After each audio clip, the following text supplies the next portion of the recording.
औज़ुबिल्लाहिमिनश्शैतानिर्रजीम बिस्मिल्लाहिर्रहमानिर्रहीम। अस्सलाम वालेकुम डियर स्टूडेंट्स, उम्मीद करता हूँ आप सब लोग खैरियत से होंगे। अच्छा जी, आज हमारी जो वीडियो का टॉपिक है वो है जी क्वांटम नंबर्स। क्वांटम नंबर्स के बारे में जानेंगे कि क्वांटम नंबर्स है क्या चीज़, और स्पेशली जब हम मॉडर्न फिज़िक्स में पढ़ते हैं तो ये काफ़ी ज़्यादा टर्म्स यूज़ होती है क्वांटम्स नंबर। ठीक है, तो उन्हें देखेंगे कि ये क्या है। तो सबसे पहले क्वांटम नंबर्स क्यों यूज़ होते हैं, किस लिए, कहाँ से आए, कैसे, वगैरह वगैरह वाले ना जो हमारे क्वेश्चन होते हैं ना वो होपफुली आज क्लियर हो जाएंगे। अच्छा जी, क्वांटम नंबर्स जैसा कि आपके सामने लिखा हुआ है, the electrons revolves in orbit around nucleus. The motion of an electron in an atom is orbital motion and spin motion। ठीक है, हमें पता है जी इलेक्ट्रॉन रिवॉल्व करता है जी ये एटम में न्यूक्लियस के गिर्द, और हमें यह भी पता है कि भाई उन्होंने लिखा हुआ है कि आपके जो इलेक्ट्रॉन है उसकी जो मोशन होती है ऑर्बिटल भी होती है क्योंकि वो न्यूक्लियस के गिर्द घूम रहा है, और दूसरा स्पिन मोशन यानी स्पिन मोशन भी होती है, वो अपने ही एक्सिस के गिर्द भी ये मूव करता रहता है। ठीक, अब आते हैं जी बारी नीचे जो बात लिखी हुई है, the motion and location of electron in orbit is described bye 4 quantum numbers. ठीक है, यानी जो मोशन और लोकेशन किसकी, इलेक्ट्रॉन की, किस में, एटम में, हम वो बता सकेंगे किससे, क्वांटम नंबर से। सही है, यूजली हम कहते हैं इलेक्ट्रॉन हमें एटम के गिर्द चक्कर तो लगा रहा है, ठीक है, ऑर्बिट में, सॉरी न्यूक्लियस के गिर्द चक्कर लगा रहा है ऑर्बिट में, लेकिन हम कैसे बता सकेंगे कि उसकी मोशन क्या है, उसकी लोकेशन क्या होगी। तो बेसिकली क्वांटम नंबर्स यूज़ होते हैं जो उसकी मोशन को भी डिस्क्राइब करते हैं और दूसरा लोकेशन को भी, यानी इस वक्त ऑर्बिट में वो किस जगह है। सही है, लोकेशन को भी बताएंगे कि हम कैसे फाइंड कर सकते हैं। अच्छा, बेसिकली जो हमने देखा कि क्वांटम नंबर्स होते हैं, उसके बाद अब कितने क्वांटम नंबर्स होते हैं। 4 क्वांटम नंबर्स हैं जो कि इलेक्ट्रॉन की मोशन और लोकेशन के बारे में बताएंगे कि इन ऑर्बिट वो क्या है। सही है, तो उसमें सबसे पहले आते हैं जी आपके पास चारों में से जो पहला है वो है प्रिंसिपल क्वांटम नंबर्स। अब प्रिंसिपल क्वांटम नंबर्स क्या चीज़ है और ये किसके लिए इस्तेमाल होती है, देखते हैं। अच्छा, सबसे पहले इसको जो सिंबल है एन से डिनोट करते हैं। ठीक है, और एन बेसिकली ये आपको यूज होता है बताने के लिए कि पर्टिकुलर स्टेट कौन सी है इलेक्ट्रॉन की। ठीक है, बेसिकली पर्टिकुलर स्टेट से मुराद n is equal to 1 2 3 4 and up to infinite तक जाएगा। ठीक, अब पर्टिकुलर स्टेट से क्या मुराद कि यानी जो एटम के अराउंड आपके पास ऑर्बिट्स होते हैं वो किस ऑर्बिट में है। सही है, इलेक्ट्रॉन आपका कौन सी ऑर्बिट में है, यानी n इज इक्वल टू 1 से मुराद पहला orbit, n is equal to 2 से मुराद दूसरा, इसी तरह तीसरा, चौथा। और अब होता क्या जी, n बेसिकली बता दी स्टेट कौन सी है, और ये आल्सो हमारे पास क्या होता है, use to designate the names of shells. ठीक है, designates the name of shells. ठीक है, इससे क्या मुराद, यानी n 1 2 3 ये तो बता दिया। अब बेसिकली शेल्स के बारे में भी बताएगा कि कौन सा शेल है, उसका भी वो नाम देता है।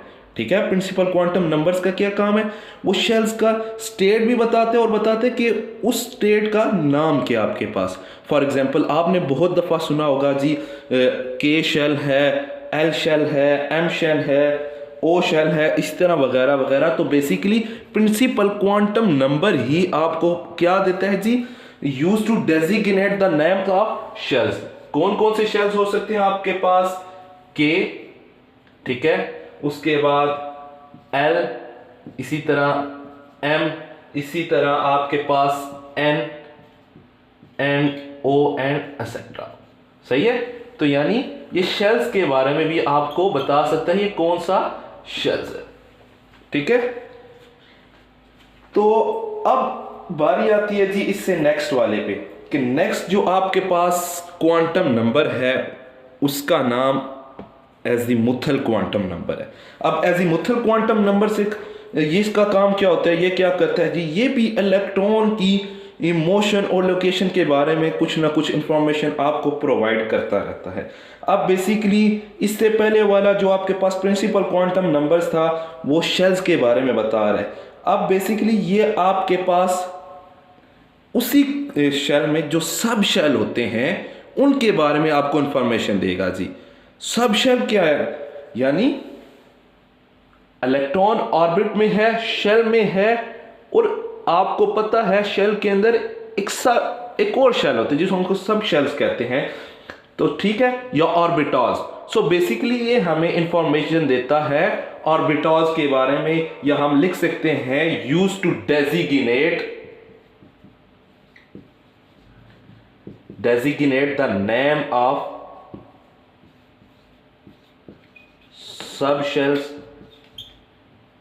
ठीक है, सब शेल्स। अब सब शेल्स में क्या है आपको पता है जी, मैं लिखता हूं s ऑर्बिटल, उसके बाद p ऑर्बिटल, उसके बाद d ऑर्बिटल और f ऑर्बिटल, यानी sPdF।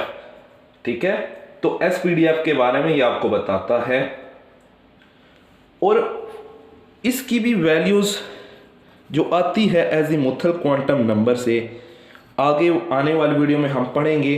क्योंकि अब इलेक्ट्रॉन क्या करता है जी, मोशन करता है, ऑर्बिटल मोशन करता है। सो इसके पास जो मोमेंटम होगा वो कौन सा होगा, जाहिर सी बात है ऑर्बिटल है, एंगुलर मोमेंटम होगा क्योंकि सर्कुलर मोशन में है। तो हम जब सर्कुलर मोशन को डील करेंगे और आगे हम देखेंगे कि एंगुलर मोमेंटम। ठीक है, अब एंगुलर मोमेंटम ऑफ इलेक्ट्रॉन भी आगे डूबली क्वांटाइज्ड है। इससे क्या मुराद नेक्स्ट हम वीडियोस में देखेंगे। अब क्योंकि एंगुलर मोमेंटम वेक्टर क्वांटिटी है, सो उसकी मैग्नीट्यूड भी होगी और उसकी कोई ना कोई डायरेक्शन भी होगी, सिंपल। सो जो मैग्नीट्यूड है, ठीक है, मैग्नीट्यूड भी आप यूज होती है एजीमुथल क्वांटम नंबर्स में। ठीक है, जो हम क्वांटाइजेशन बताते हैं ना एंगुलर मोमेंटम की, जो मैग्नीट्यूड की क्वांटाइजेशन है वो किससे डिस्क्राइब हो सकती है, एजीमुथल क्वांटम नंबर से। सही है, और ये हमारे पास डिनोट होता है जी L से। सही है, यानी जो आपके पास एंगुलर मोमेंटम होगा इलेक्ट्रॉन का और वो डूबली क्वांटाइज्ड होता है, और जो मैग्नीट्यूड की बात करते हैं वो हम किस में करेंगे जी, एजीमुथल क्वांटम नंबर्स में।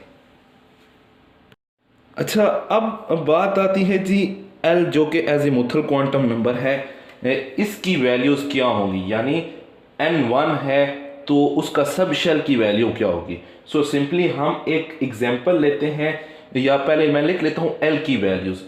L इज इक्वल टू आपके पास जाएगा जी 0 1 2 3 4 एंड अप टू n-1। सही है, यानी n की वैल्यू वो क्या रहेगी, हमेशा कम रहेगी किससे, L से। ठीक है, यानी जो L की वैल्यू है वो हमेशा कम रहेगी किससे, n से। ठीक हो गया। चलिए, अब होता क्या है जी, फॉर एग्जांपल हम कहेंगे जी हमारा जो प्रिंसिपल क्वांटम नंबर है वो है जी 3। सही है, for example n is equal to 3, तो हमारे पास L क्या होगा। सो L हमें पता है अकॉर्डिंग टू दिस कि आपके पास L क्या होना चाहिए जी, n से एक कम, यानी n से कम होना चाहिए। अब 3 है ना, तो फॉर एग्जांपल 3 वैल्यूज L में नहीं आएगी, होंगी 3 ही वैल्यू, लेकिन जो नंबर 3 है वो नहीं इंक्लूड होगा। For example n is equal to 3 है तो आपके पास L की वैल्यूज कितनी होंगी, 0 1 एंड 2। ठीक है, अकॉर्डिंग टू दिस n3 है तो आपके पास L की वैल्यू क्या होगी, 3 होगी। याद रहे ये हमें किसके बारे में इंफॉर्मेशन दे रहा है, एजीमुथल क्वांटम नंबर, यानी जो एंगुलर मोमेंटम है इलेक्ट्रॉन का उसके बारे में बता रहा है कि आपके पास एंगुलर मोमेंटम की जो मैग्नीट्यूड आएगी वो क्या क्या हो सकती है, 0 हो सकती है, 1 हो सकती है, 2 हो सकती है। फिर आगे फार्मूला है, हम उसमें चेक करेंगे कि ये वैल्यूज़ पुट करने के बाद क्या वैल्यूज़ आती है। ठीक है, अब बढ़ते हैं जी नेक्स्ट।